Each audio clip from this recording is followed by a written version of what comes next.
नमस्कार दोस्तों, उषा की आवाज चैनल में आप सभी का स्वागत है। हमारी आज की कहानी है आत्मग्लानि। अरे सावित्री बहन, कल मेरे बालू का जन्मदिन है। श्रवण को भेज देना 7 बजे। वह क्या है ना, सबका जन्मदिन मनता देख उसे भी अपना जन्मदिन मनाना है। पर आपको तो पता ही है हमारी माली हालत, इसलिए सोचा बस उसके खास दोस्तों को ही बुलाकर केक कटवा देंगे। तो इसलिए यह सब। श्रवण को याद से भेज देना, यह कहकर कविता चली गई। मम्मी, कविता आंटी आई थी क्या? कल बालू का बर्थडे है। वह कह रहा था कि आंटी आएंगी इनवाइट करने। और पता है मम्मी, मैंने तो उसे कह भी दिया कि मैं उसे गिफ्ट में रिमोट वाली कार दूंगा और वह मेरे बर्थडे पर स्केट बोर्ड। श्रवण ने कहा। हाँ, बड़ा आया उसे रिमोट कार देने वाला। अरे यह स्केट बोर्ड इतने महंगे होते हैं, वह देगा तुझे? वह तो बस यह बोलकर तुझसे रिमोट कार ले लेगा और तेरे बर्थडे पर दे देगा कोई प्लास्टिक वाली बैट बॉल। अरे उनके खाने का तो ठिकाना है नहीं, आए बड़े जन्मदिन मनाने। जब औकात नहीं है तो क्यों करना हमारी बराबरी। और तू सुन, कोई ज़रूरत नहीं उसे रिमोट कार देने की, एक प्लास्टिक का बैट बॉल दे देना। अरे यह भी उनको कहाँ मिलता है, सावित्री ने कहा। श्रवण बालू के जन्मदिन पर प्लास्टिक का बैट बॉल लेकर चला जाता है, पर बालू था तो एक बच्चा ही। उसे अपने दोस्त की बात पर पूरा भरोसा था कि वह उसे रिमोट वाली कार ही देगा, इसलिए श्रवण के आते ही उसने लपककर उसके हाथ से गिफ्ट ले लिया और उसे खोलने लगा। गिफ्ट को देखते ही उसके चेहरे की खुशी उड़ गई और श्रवण ने अपना सर झुका लिया। पर बालू तुरंत बात को संभालता हुआ कहता है, अरे वाह, बैट बॉल, अब हम इससे ही खेलेंगे। श्रवण, अब उस मोहन के बच्चे को बैट के लिए मक्खन नहीं लगाना पड़ेगा। चल अब केक काटते हैं। केक काटने के बाद कविता ने सबको खीर पूरी खिलाई और फिर बच्चों ने खूब मस्ती की और सारे अपने अपने घर चले गए। श्रवण जब घर आता है तो सावित्री उससे पूछती है, तो बेटा क्या खिलाया बालू की माँ ने? सिर्फ केक खिलाकर ही भेजा होगा। अरे बर्थडे मनाना तो इनका सिर्फ गिफ्ट लेने के लिए होता है। मैं भी कोई बेवकूफ़ थोड़े ही ना हूँ, सोचा होगा यह सब करके मेरे बेटे से रिमोट कार ले लेंगे, पर मिला क्या? नहीं मम्मी, बालू तो बैट बॉल में भी बड़ा खुश हुआ और आंटी ने इतने अच्छे से सबको पेट भरकर खीर पूरी खिलाई और हमने इतनी मस्ती की कि मैं बता नहीं सकता।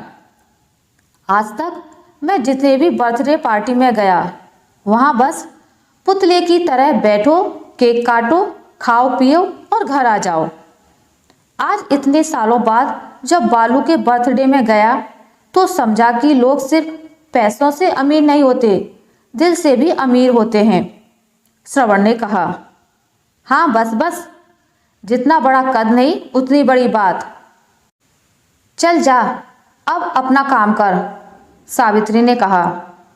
मम्मी, मेरे जन्मदिन पर भी ज़्यादा डेकोरेशन मत करना, बस ऐसी ही आज़ादी रखना ताकि हम खूब मज़े कर पाएँ। श्रवण ये कहकर चला गया। अगले महीने श्रवण का जन्मदिन आता है तो सावित्री मोहल्ले के सभी बच्चों को न्योता देती है, साथ में बालू को भी।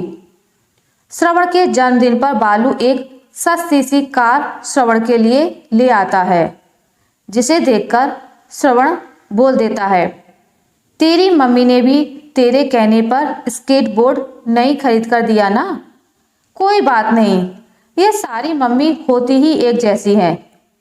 चल अब केक काटते हैं।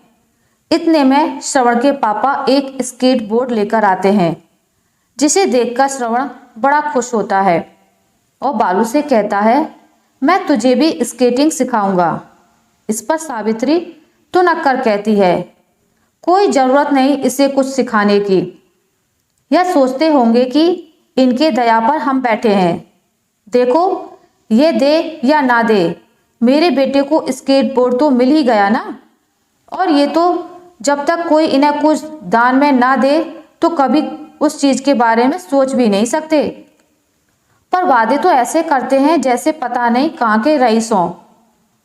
अरे सावित्री, तुम यह सब क्या कह रही हो? सावित्री के पति अखिल ने कहा। सावित्री, हाँ तो सही ही तो कह रही हूँ। आपको पता है ये छोटा सा बालू कैसी चालें चलता है? जानबूझकर मेरे भोले भाले श्रवण से अपने जन्मदिन पर रिमोट वाली कार देने को कहता है और बदले में वह उसे स्केट बोर्ड देगा। और इसी बात में आकर जो श्रवण उसे रिमोट कार दे देता, फिर थमा देता यह कहकर सावित्री बालू का दिया हुआ तोहफा कार दिखाने लगती है। अरे, एक ही मोहल्ले में रहता है इसलिए इसको बर्दाश्त करती हूँ, वरना जरा देखो सीमा बहन ने कितना बड़ा गिफ्ट भेजा है, होगा इसमें कोई महंगा सा खिलौना। यह कहकर जब वह उस गिफ्ट को खोलती है तो देखती है उसमें कुछ प्ले कार्ड पड़े होते हैं और वह बालू की दी हुई प्लास्टिक की कार से भी गैर गुजरा था। वह चुप रह जाती है। अखिल, सावित्री, गिफ्ट तो बस एक याद होती है, उसे पल के लिए, पर उसके दाम को देखकर अगर हम दोस्ती करने लगे तो वह दिन दूर नहीं जब सारे रिश्ते दुकानों पर बिकने लगेंगे। और जिस कविता की इतनी बुराई तुम कर रही हो, तुम्हें पता भी है उसने क्या किया? यह जो स्केट बोर्ड तुम देख रही हो, यह मैंने नहीं, उसी ने दिया है। पर उसने यह बालू के हाथ इसलिए नहीं भिजवाया क्योंकि कहीं तुम्हें ऐसा ना लगे कि वह बड़ी महान बन रही है। उसने मुझे बाहर यह देते हुए कहा कि मेरा नाम ना बताइएगा, क्योंकि मेरे बालू ने श्रवण से वादा किया था और वादा निभाना तो हम अपने बच्चों को सिखाते हैं, फिर अपने बेटे का वादा कैसे टूटने देते। धन्य हो गया मैं उसके विचार सुनकर, पर जब तुम्हारी राय उनके प्रति जानी तो सच्चाई बताने से खुद को रोक नहीं पाया।